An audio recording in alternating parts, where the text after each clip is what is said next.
Vendredi 21 juillet, bonjour et bienvenue dans ce Flash Info de la mi-journée.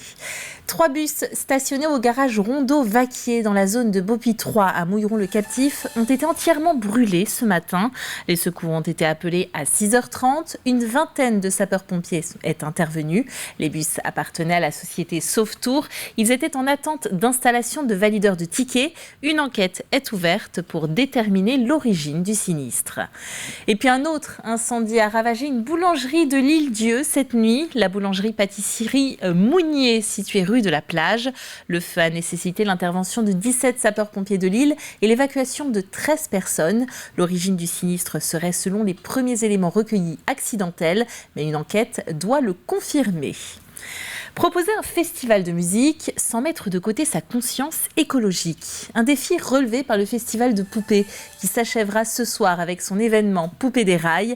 L'organisation a mis en place de nombreux gestes éco-responsables au point de voir le festival primé par de nombreux labels. Au lendemain des concerts d'Orelsan, Gazo et Nissa, le reportage de Colline Davy.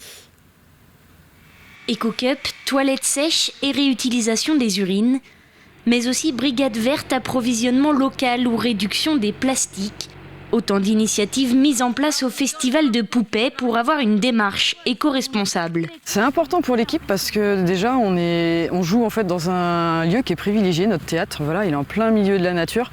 Donc on a envie de le laisser propre et que les gens prennent conscience qu'ils sont dans un super site.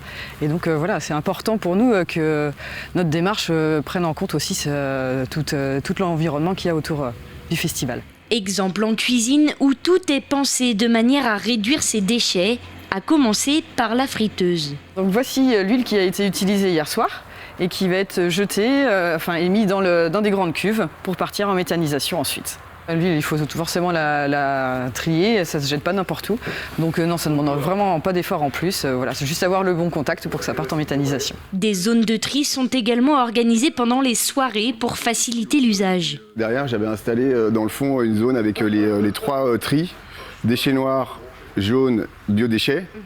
Et du coup, je passais de temps en temps, j'enlève les quelques gants qui peuvent être mis dans le mauvais sac, mais franchement pas grand-chose à trier. Finalement, en mettant la bonne poubelle au bon endroit, c'est assez simple. Résultat, au lendemain des festivités, tout est en place, prêt à partir vers la bonne filière, la méthanisation pour l'huile et le recyclage pour les emballages.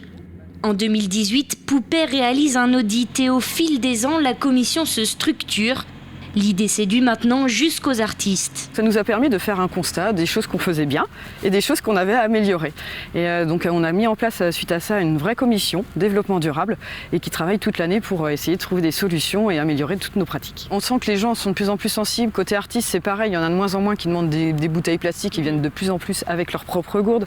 Donc voilà, on sent qu'il y a du chemin qui arrive, qui se fait et ça, on progresse tous ensemble. Grâce à ses efforts, Poupée fait partie des 7 festivals français présents dans le classement Greener Festival, un trophée qui récompense la démarche éco-responsable.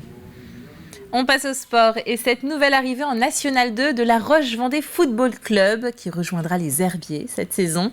On va du coup avoir de beaux derbys en championnat. Les Lyonnais préparent donc activement cette nouvelle saison et cela passe par la définition d'un nouveau budget d'exercice. Christophe Chabot, le président du club, nous parle portefeuille. Le budget va évoluer d'à peu près 300 000 € pour passer à près d'1,3 million. Voilà. C'est un sujet sur lequel on est assez transparent parce que il faut dire les choses. Donc c'est un petit budget pour la N2. On fera probablement partie des plus petits budgets. Mais on a de gros atouts pour y arriver. Notamment, j'ai remarqué que les clubs qui arrivent en N2 arrivent toujours avec beaucoup plus d'envie que les autres et c'est avec cette envie-là qu'ils trouvent l'énergie de se maintenir pour beaucoup d'entre eux. C'était le cas de nos copains de Saumur l'an dernier et qui nous ont précédés et qui ont fait une très belle saison. Et c'est notre exemple de cette année. On voudrait démarrer le championnat aussi bien qu'eux. Et lors de la première journée de National 2, La Roche VF accueillera Bourges. Ce sera le 26 août. Prenons la direction des côtes et des Sables d'Olonne. L'association Musée des Sables a organisé un circuit de jeux de billes sur la grande plage. C'était ce mercredi. Un événement attendu du public puisque les inscriptions étaient closes au bout de seulement 15 minutes d'ouverture. Mais avant de jouer, il faut installer le circuit, une étape qu'a pu suivre Adélaïde Chapelot. Est-ce que quelqu'un a pris le niveau? Quelqu'un là ou pas le niveau? Sur la grande plage des Sables d'Olonne, on s'active. Sous le regard curieux des passants, l'association du Musée du Sable fabrique un circuit de billes. Une construction en sable beaucoup plus complexe et technique qu'il n'y paraît. Construire un circuit de billes, c'est effectivement toute une série de propriétés qui sont utilisées avec le sable, que l'on peut modeler, qui va sécher, donc il faut humecter parce que les grains, autrement ils se séparent et puis ça va s'ébouler. Donc on tient compte de ces propriétés-là.